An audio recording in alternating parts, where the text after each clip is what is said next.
What's goody world? We back. It's Nolo Tee. Hey y'all. We're back with Ron White. I believe this is our second Ron White video. This is the Dr. Phil story. Okay. I think he's talking about the Dr. Phil that's on TV, Dr. Phil. Yeah, that's where my mind went. Yeah. I don't know if he just got a doctor and that motherfucking name Phil. We don't know, but let's see. But I think it's that Dr. Phil. You ready to rock? Let's rock. Here's my Dr. Phil story. Every year, Doc and his family rent a yacht for 12 days in the Mediterranean, and that's their vacation. And it's the only way he can get away, you know, because he is the most famous person in America. He's the most recognizable face, 6'4", bald dome head, porn mustache. You can spot him from any fucking where. And because he seems so approachable on television, and he really is approachable, I mean, he's a sweetheart of a dude, but people are always, anytime he goes out in public, they're just, oh, what about this? And that's fine at first, but eventually it will eat the skin off your fucking bones if you can't walk out of your house without somebody going, hey, my brother-in-law's all fucked up in the head, and I was wondering if you could just sit out for just a second. Come back here! Asshole! And that's exactly how it happens. I've seen it, and so that's what they do. Well, this summer, my wife and I went on vacation to France and Monaco, and I need a break too. Sometimes I do 140 cities a year. I do more dates than any other comic, more cities than any other comic working the day because I just love fucking doing it. And 20 minutes from now, nobody's gonna give a fuck about what I have to say. So. While they do, I believe I'll do a lot of shows. Hey. So we're in France and Monaco and having a great time, man. We're just I'm really in love with my wife. She's so talented. We have a fun life together, and we're there. And then one day the phone rings and it's Doc, and he goes, "Aren't you guys in Monaco?" And I said, "Yeah." He goes, "We're going to be in Monaco tomorrow. Why don't you come party on the yacht?" And I said, fuck yeah. Which is what you say if somebody says, you want to come party on the yacht? You go, fuck yeah. I gotta say, you lying, Ron. Babe, I was invited multiple times, and they kept calling. I was invited to Diddy's yacht party. Diddy was trying to get me to that yacht, and I did not go, and I did not go. Ron. That's different. We was in Miami. That's different. He kept saying, call Manolo, get him to come. I'm not going. No, I'll pass. You come party on the yacht. And I said, fuck yeah. Which is what you say if somebody says, you want to come party on the yacht? You go, fuck yeah. In fact, let's try it one time. You want to come party on the yacht? Fuck yeah. I don't have a yacht. So I was like, yeah, fuck, this is great, man. We're excited. We were down there. We were staying at the Fairmont Hotel overlooking the little yacht harbor in Monaco. Very cool place. And we were down there looking at the yachts the day before going, wouldn't it be cool if you knew somebody that had one of these things? You could just hop on it and fucking throw the fuck down. And it's everybody's yacht, man. This is yacht heaven. This is Steve Wynn's yacht, Prince Albert of Monaco's yacht. This is that Russian dude with the tiny giraffes.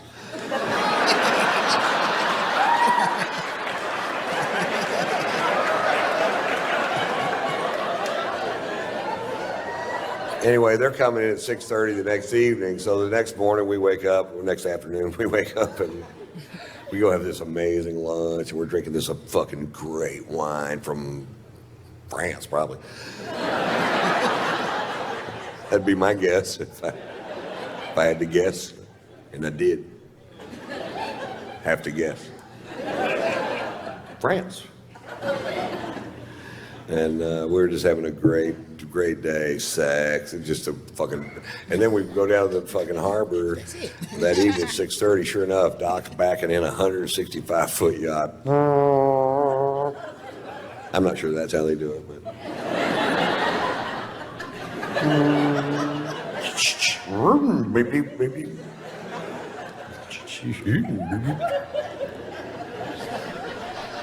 So the only way to get on the yacht is to walk on this gangplank to get on the yacht. And I'm walking on the gangplank going, nobody's stopping me. And we get on the yacht, and there's our friends from California halfway around the world. Are you fucking kidding me? How much fun are we having? I'm hugging everybody. There's a bunch of people on the yacht. Anytime I'm hugging you and I'm in a strange place, what I'm really doing is looking over your shoulder trying to find a bar. That's why I'm turning you.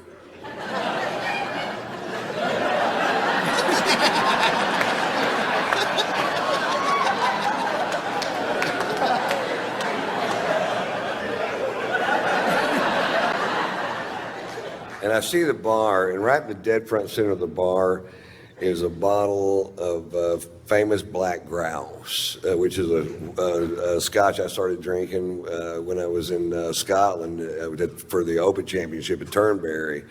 And you start looking at what the Scots drink, and that's what they drink. And I'm like, oh, fuck yes. And there they had a bottle of it on the fucking, it's kind of hard to find. And the bartender poured me a big old glass of whiskey, way bigger than this one.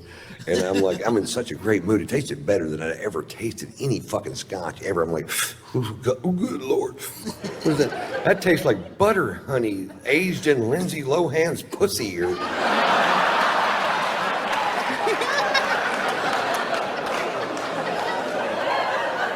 It tasted so good, I decided to skip dinner and just have a couple more of them. I'm gonna scare me up another one of these. How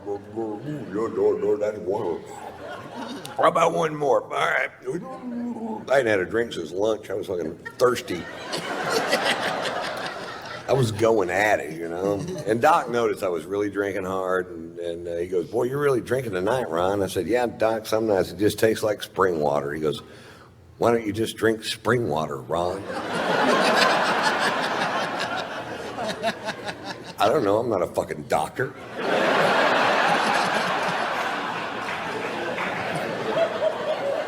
So this is going on for fucking hours. Now they really love Margot.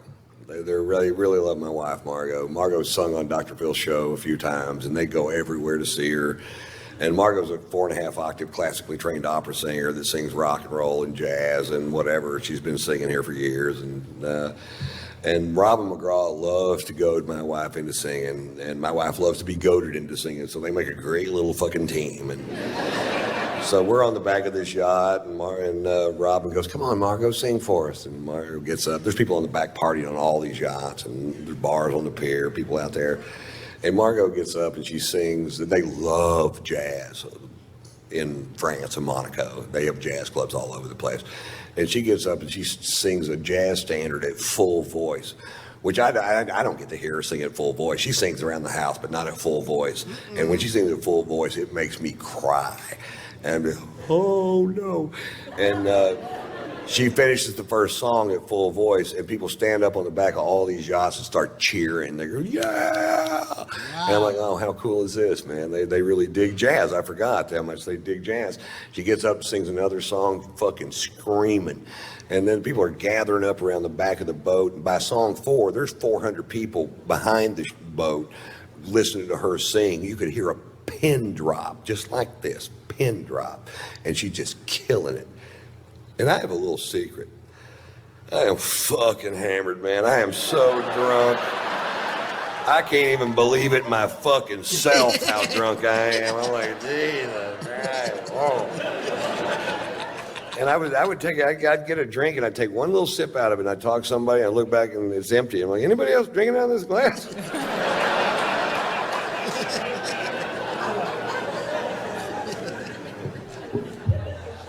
Miscalculation.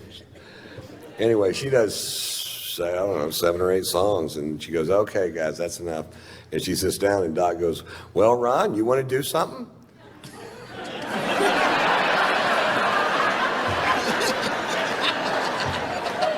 Now, I got to preface this with he's on vacation with his best friend and head lawyer and his wife, Mary Pat, and they're Baptists from Dallas, and they're a little fucking straight.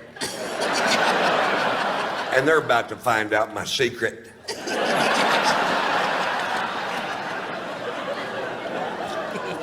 About 20 years ago, I was doing a bit that was so vile that I only did it for about a week, and I just quit doing it. I'm like, this is not the direction I want to take my crowds or my show. And I have no idea why I picked that night to dust her off and take her for a spin.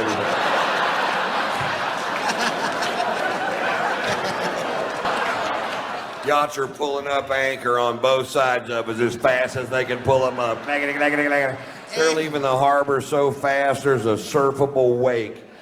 There's a stampede of tiny giraffes diving off the pier, swimming towards the ocean in certain death. People are pulling their kids off the pier. I went, I don't think they hurt me. I'm going to do it again. Doc goes, that's enough out of you, Ron. And Margot's tapping me out. You ever been tapped out? Come on, baby. It's time to go. She's seen it. Come on, honey. Let's just go back to the hotel. It's time for us to go. Come on, baby. Baby, let's just go back to the hotel. Come on, Ron. And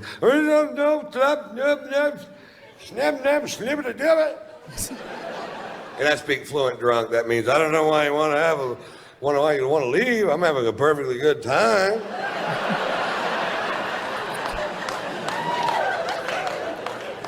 Turns out there was a consensus. I'm like, okay, I'll leave. Now, the only way to get off the ship is to walk back off that gangplank, and at the end of the gangplank, there's an 18-inch drop-off, and my wife's in front of me, Margot's in front of me, and I get to the end of the gangplank. Doc goes, big step, Ron. I said, thanks, Doc, thinking I'd made a big step towards something. Fuck, I don't know. He's the big psychologist, not me. It's amazing how much speed you could pick up in 18 inches. It's nothing like falling over on the same level that you're already on. I slammed down to that fucking pier. I landed square on this elbow, dislocated this shoulder, put a 4-inch gash down the back of my arm, and I was so drunk I just bounced off that pier.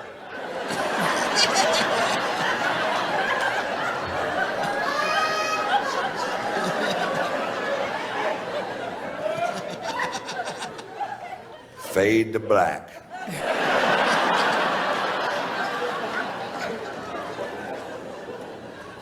I wake up the next morning with the shoe buddies. All I can do is lay there in bed and go, shoe buddy.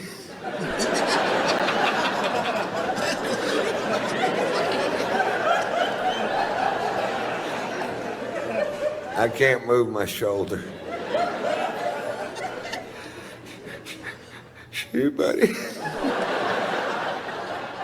My shirt stuck to my arm with blood and giraffe hair and whatever the fuck else you find on a pier.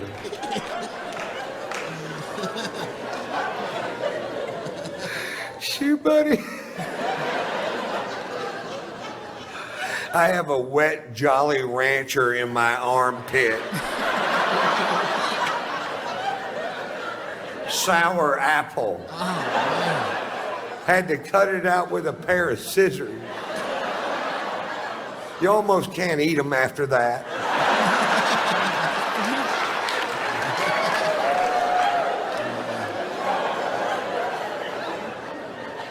Shoot, buddy. I slowly opened my aching fucking eyes. And there's Margot.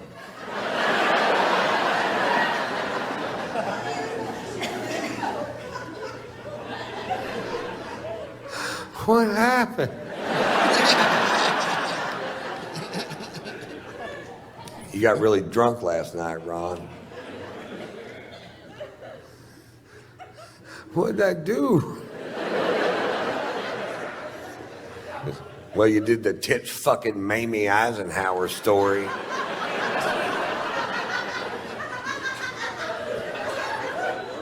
Did Mary Pat laugh?